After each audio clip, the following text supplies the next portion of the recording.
ನಮಸ್ಕಾರ. ಪಾಕಶಾಸ್ತ್ರ ಚಾನಲ್ಗೆ ಸ್ವಾಗತ. ನಾನು ಸುರೇಖಾ ತಳವಾರ್.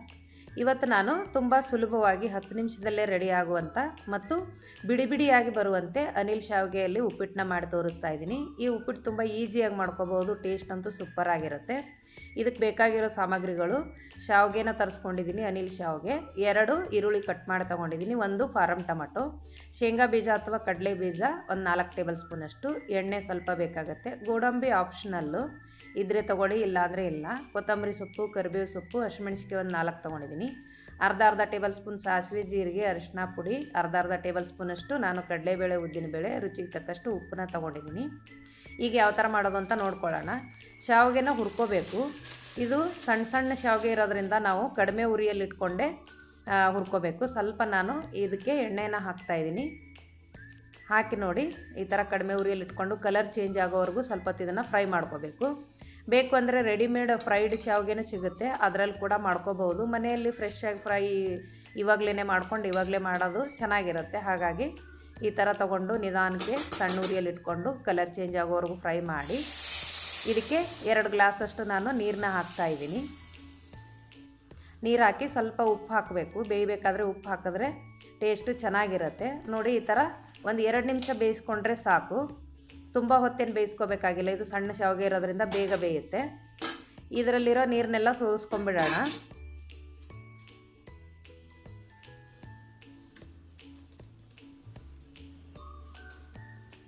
ನೋಡಿ, ಸೋದಿಸ್ಕೋಬೇಕಾದ್ರೆ ಸ್ವಲ್ಪ ತಣ್ಣೀರು ಹಾಕಿದ್ರೆ ಇದು ಪೂರ್ತಿಯಾಗಿ ಬಿಡಿ ಬಿಡಿಯಾಗಿ ಆಗುತ್ತೆ. ಬಿಡಿ ಬಿಡಿಯಾಗಿ ಆಗೋದಕ್ಕೆ ಇದೇ ಪ್ರೊಸೀಜರು. ನಾವು ಬೇಯಿಸಿದ ಮೇಲೆ ಸ್ವಲ್ಪ ತಣ್ಣೀರು ಈ ಥರ ಹಾಕಿದ್ರೆ ಬಿಡಿ ಬಿಡಿಯಾಗಿ ಬರುತ್ತೆ. ತುಂಬ ಈಸಿಯಾಗಿ ಬೇಗನೆ ರೆಡಿ ಆಗುತ್ತೆ. ಟೇಸ್ಟ್ ಅಂತೂ ಚೆನ್ನಾಗಿರುತ್ತೆ ಇದರದು, ಈ ಶಾವಿಗೆ ಉಪ್ಪಿಟ್ಟು. ಇದಕ್ಕೆ ನೋಡಿ, ನಾನೀಗ ಒಂದು ಕಡಾಯಿನ ಇಟ್ಕೊಂಡು ಎಣ್ಣೆನ ಹಾಕ್ತಾಯಿದ್ದೀನಿ. ಎಣ್ಣೆ ಹಾಕಿ ಸ್ವಲ್ಪ ಶೇಂಗಾನ ಹಾಕ್ತಾಯಿದ್ದೀನಿ. ಶೇಂಗಾ ಸ್ವಲ್ಪ ಒಂದು ಅರ್ಧದಷ್ಟು ಫ್ರೈ ಆದಮೇಲೆ ಇದಕ್ಕೆ ನಾನು ಗೋಡಂಬಿ ಹಾಕ್ತಾಯಿದ್ದೀನಿ. ಗೋಡಂಬಿ ಇದ್ದರೆ ಹಾಕ್ಕೊಳ್ಳಿ, ಇಲ್ಲಾಂದರೆ ಇಲ್ಲ, ಅದೇನು ಆಪ್ಷನಲ್ಲು. ನಮ್ಮ ಮನೇಲಿ ಇಷ್ಟಪಡ್ತಾರೆ ಅಂತ ನಾನು ಸ್ವಲ್ಪ ಗೋಡಂಬಿನ ಹಾಕ್ತೀನಿ. ನೋಡಿ, 2 ಸೇರಿ ಇದನ್ನು ಫ್ರೈ ಮಾಡಿ ನಾನು ಎತ್ತಿ ಸಪ್ರೇಟಾಗಿ ತಕ್ಕೊತಿದ್ದೀನಿ. ಯಾಕಂದರೆ ಇದು ಈರುಳ್ಳಿ ಟೊಮೆಟೊ ಜೊತೆ ಮೆತ್ತಗಾಗಿಬಿಡುತ್ತೆ. ಕ್ರಿಸ್ಪಿಯಾಗಿ ಬೇಕು ಅಂದರೆ ಈ ಥರ ಸಪ್ರೇಟಾಗಿ ತಕ್ಕೊಂಬಿಟ್ಟು ಒಗ್ಗರಣೆ ಮಾಡ್ಕೋಬೇಕು. ಒಗ್ಗರಣೆ ಆದಮೇಲೆ ಮತ್ತೆ ಇದನ್ನು ಮಿಕ್ಸ್ ಮಾಡಿದ್ರೆ ಚೆನ್ನಾಗಿರುತ್ತೆ. ಈಗ ನೋಡಿ, ಮೊದಲಿಗೆ ನಾನು ಸ್ವಲ್ಪ ಕಡಲೆಬೇಳೆ, ಉದ್ದಿನಬೇಳೆನ ಹಾಕ್ತಾಯಿದ್ದೀನಿ. ಕಡಲೆಬೇಳೆ, ಉದ್ದಿನಬೇಳೆ ಆದಮೇಲೆ ನಾನೀಗ ಸಾಸಿವೆ, ಜೀರಿಗೆ ಹಾಕ್ತಾಯಿದ್ದೀನಿ. ಸಾಸಿವೆ ಜೀರಿಗೆ ಚೆನ್ನಾಗಿ ಫ್ರೈ ಆದಮೇಲೆ ನೋಡಿ, ಕಡಲೆಬೇಳೆ, ಉದ್ದಿನಬೇಳೆ ಸ್ವಲ್ಪ ಬ್ರೌನ್ ಕಲರ್ ಬರಬೇಕು. ಆವಾಗ ನಾನು ಈರುಳ್ಳಿನ ಹಾಕ್ತಾಯಿದ್ದೀನಿ. ಈರುಳ್ಳಿ ಸ್ವಲ್ಪ ಜಾಸ್ತಿ ಪ್ರಮಾಣದಲ್ಲಿ ಹಾಕ್ತಾಯಿದ್ದೀನಿ, ಚೆನ್ನಾಗಿರುತ್ತೆ ಟೇಸ್ಟು ಅಂತ. ನಿಮಗೆ ಖಾರಕ್ಕೆ ಬೇಕಾಗುವಷ್ಟು ಹಸಿಮೆಣ್ಸಿಕಾಯಿ, ಕರಿಬೇವನ್ನ ಹಾಕಿ ಚೆನ್ನಾಗಿ ಇದನ್ನು ಒಂದು 2 ನಿಮಿಷ ಫ್ರೈ ಮಾಡ್ಕೋಬೇಕು. ನೋಡಿ, ಈ ಥರ ಚೆನ್ನಾಗಿ ಫ್ರೈ ಆಗಿದೆ. ಈಗ ಇದಕ್ಕೆ ನಾನೀಗ ಸ್ವಲ್ಪ ಅರಿಶಿನ ಪುಡಿನ ಹಾಕ್ತಾಯಿದ್ದೀನಿ. ಬೇಕಂದರೆ ನೀವು ತರಕಾರಿ ಕೂಡ ಹಾಕೋಬಹುದು. ಕ್ಯಾರೆಟು, ಬೀನ್ಸು, ಬಟಾಣಿ ಕಾಳೆಲ್ಲನೂ ಹಾಕೋಬಹುದು. ನೋಡಿ, ನಾನೀಗ ಅರಿಶಿನ ಪುಡಿನೂ ಮತ್ತು ಟೊಮೆಟೊ ಹಾಕಿ ಇದನ್ನು ಫ್ರೈ ಮಾಡ್ತಾಯಿದ್ದೀನಿ. ಇದಕ್ಕೆ ಸ್ವಲ್ಪ ಉಪ್ಪನ್ನ ಹಾಕ್ತಾಯಿದ್ದೀನಿ.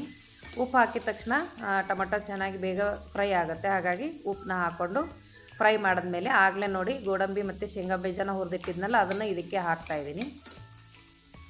ಅದು ಈರುಳ್ಳಿ ಟೊಮೆಟೊ ಜೊತೆ ಶೇಂಗಾ ಬೀಜ, ಗೋಡಂಬಿ ಮೆತ್ತಗಾಗುತ್ತೆ. ಹಾಗಾಗಿ ಈ ಥರ ಸಪ್ರೇಟಾಗಿ ತಕ್ಕೊಂಡು ಲಾಸ್ಟಲ್ಲಿ ನಾವು ಮತ್ತೆ ಒಗ್ಗರಣೆಗೆ ಹಾಕಿದ್ರೆ ಚೆನ್ನಾಗಿರುತ್ತೆ. ನೋಡಿ, ಬೇಯಿಸಿಟ್ಕೊಂಡಿರೋ ಶಾವಿಗೆನ ಹಾಕ್ತಾಯಿದ್ದೀನಿ.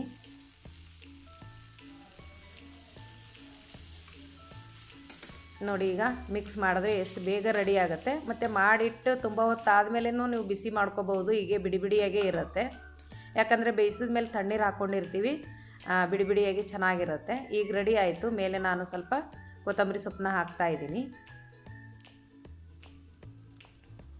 ನೋಡಿ, ರುಚಿಕರವಾದ, ಟೇಸ್ಟಿಯಾದ, ಸೂಪರಾಗಿ ಬಂದಿರೋ ಶಾವಿಗೆ ಉಪ್ಪಿಟ್ಟನ್ನ ರೆಡಿ ಆಯಿತು. ನೀವು ಟ್ರೈ ಮಾಡಿ, ತುಂಬ ಸುಲಭವಾಗಿ ಮಾಡ್ಕೋಬೋದು. ಏನು ಅನಿಸುತ್ತೆ ಅಂತ ಕಮೆಂಟ್ ಮಾಡಿ, ಲೈಕ್ ಮಾಡಿ, ನಿಮ್ಮ ಫ್ರೆಂಡ್ಸ್ಗೆ, ನಿಮ್ಮ ಮನೆಯವರಿಗೆಲ್ಲ ಶೇರ್ ಮಾಡಿ ಅಂತ ಹೇಳ್ತಾ ಈ ವಿಡಿಯೋ ಪೂರ್ತಿಯಾಗಿ ನೋಡಿದ್ದಕ್ಕೆ ಧನ್ಯವಾದಗಳು.